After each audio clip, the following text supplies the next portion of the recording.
Hi, and welcome to Matthew Gaming Vids.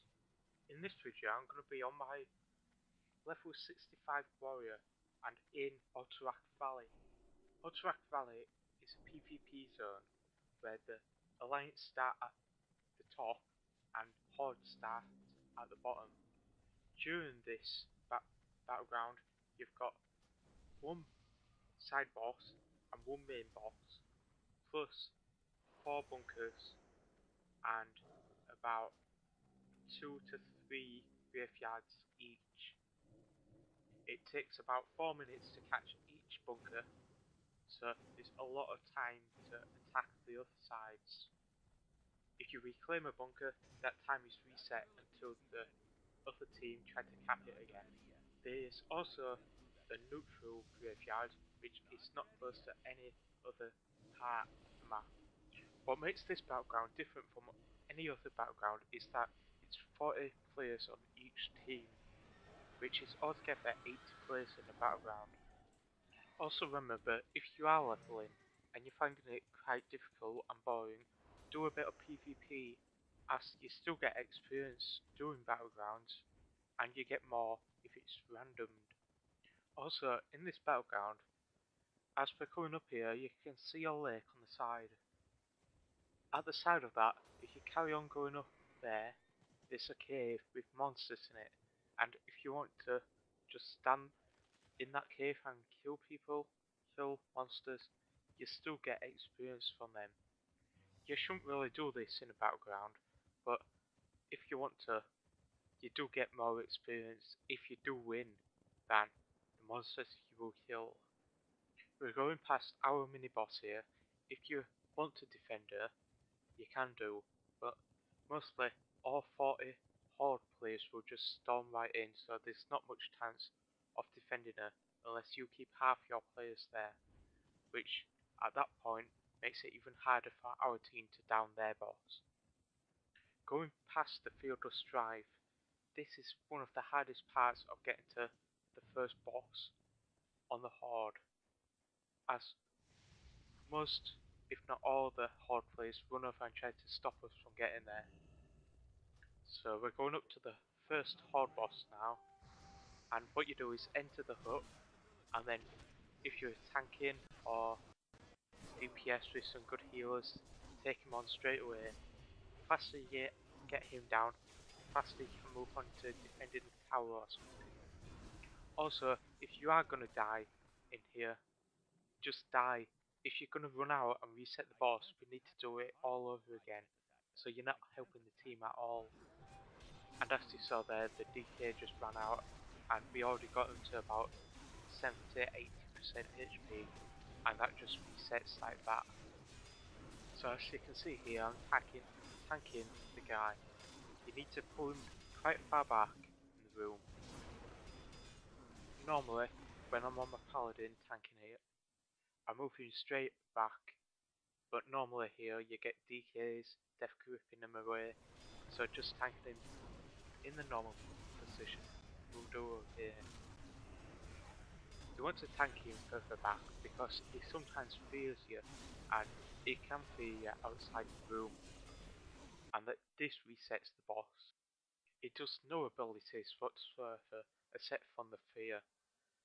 So all you need to do is get 1-2 healers to heal you, and you'll be perfectly fine. Unless some horde come in and start picking off your healers, then you might have a little bit of trouble. As you saw when the guy went down, we got quite a bit of experience from this. So even if you do lose, you still get quite good experience, but not as good as if you win. Once I get into the tower and start defending, I speed up the gameplay. Now if you play a character with a knockback, this is a perfect place to stand. All you need to do is, as soon as the person attacking or defending stands right on the edge, knock them off and they go flying, and sometimes you even get the kill from this. This is pretty annoying on the receiving end, but if you're giving it to somebody, it's very enjoyable to watch their bodies go flying. I must also add a note here: if you're Alliance, do not cap Ice Blood Graveyard. If you do, This gives us a 90% chance of losing unless it's a free raid. It makes us lose because it makes us respawn right at the beginning, and by the time we get there, it's at least 3 minutes, which gives us no time to do anything before we recap all our things. And also, this means the Horde will try to take our graveyard, which is right next to where we want to be. When defending a tower or bunker, please remember to stay as close to it as possible, as rogues can sneak in and cap it without even being noticed by anybody. Also, what I've noticed a few times is rogues going in, capping it, and not coming out of stealth until it's been capped. I don't know how this is done, maybe with Vanish or something, but this seriously needs to get a nerf, because that is totally unfair.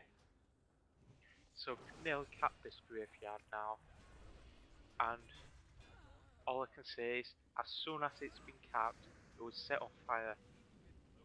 Remember to stay out the fire, as this can do quite a bit of damage at low levels. Also, if this is a long game, remember to loot every single corpse you can. Looting the corpses gives you items. These items can be used to give you more HP, more armor, and more of every stat if you give it to the right person.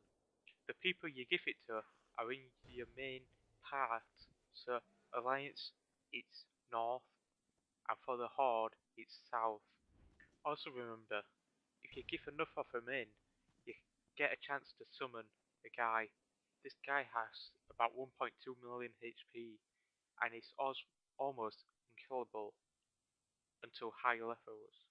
Also note that the more you give in, you get different rewards, like you can get bigger as well, you get more rep with your faction you chose, you get also some guards on mounts that can't be hit. So we're moving more south now, and we're getting close to the Horde base. Remember, the only graveyard you shouldn't have is Iceblood Graveyard. This gives the Horde a chance to respawn, but not respawn on you. So here I've just tapped their graveyard, and I noticed that a priest is coming. So I get straight onto killing her, and I end up dying myself. So I respawn, I think it's at SH Graveyard. I think most of my damage were absorbed by the priest's bubble. But there we go, that's one of the mechanics at low levels. You can't do much damage unless you're attacked if you tank. But then again, once you're getting attacked at this low level, you can get crit for most of your HP and die straight away. I'm not a very good warrior PvP guy, but I do love the warrior PvE style of play. So it gives you a lot of momentum. You can jump about, run, charge, and have a lot of cooldowns when you need them. So I'm dead eating dirt here and getting ready to release the spirit of my guy to respawn, hopefully quite close. But unfortunately, somebody at this point has capped IB Graveyard and has made Horde come over to SH Graveyard and try to cap this. This has made it very hard for anybody who dies to get back into battle, as one, if you try to run past them and you get dotted up by a warlock or a priest, you will most likely die from the damage. And two, if you do get through, you're probably on low HP at the moment, and some of the AIs will kill you if you get close to them, which really only gives you one opportunity.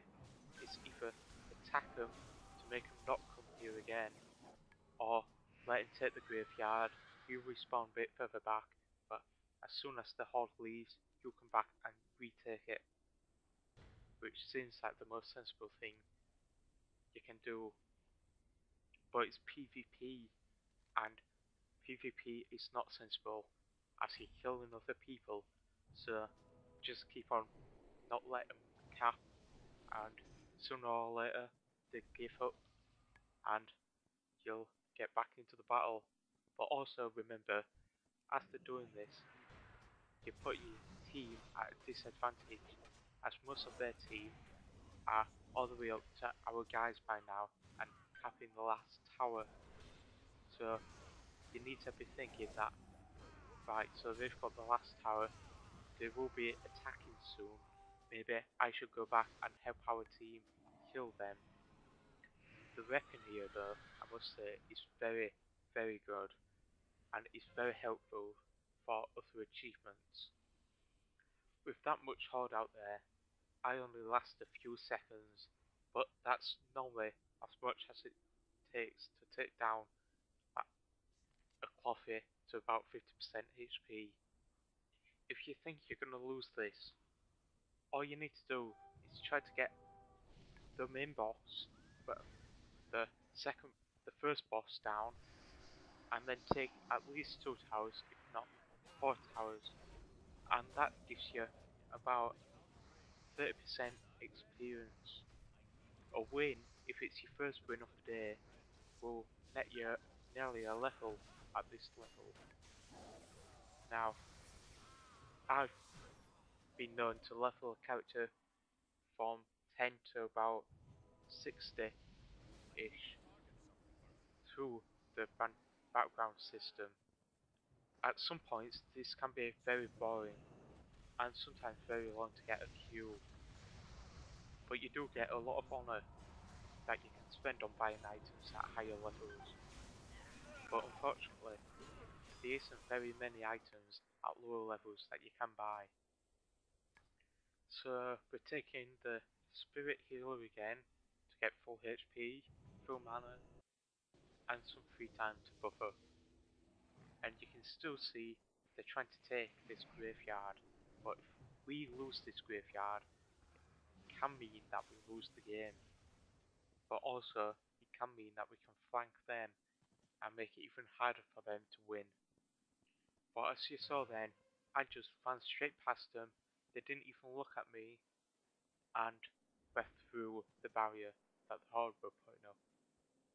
So I've got just the chance to run straight to the horde base and see if my help is needed there. If it isn't needed there, what you need to do is run straight back to your boss, as if you can put some resistance there, stopping the horde from killing your boss, then you've got more chance of winning. So here, I get attacked by a horde in the field of strife. What you want to do is try to carry on and not engage him, but as you can see, he's just critting me way too high, and I die in a matter of seconds.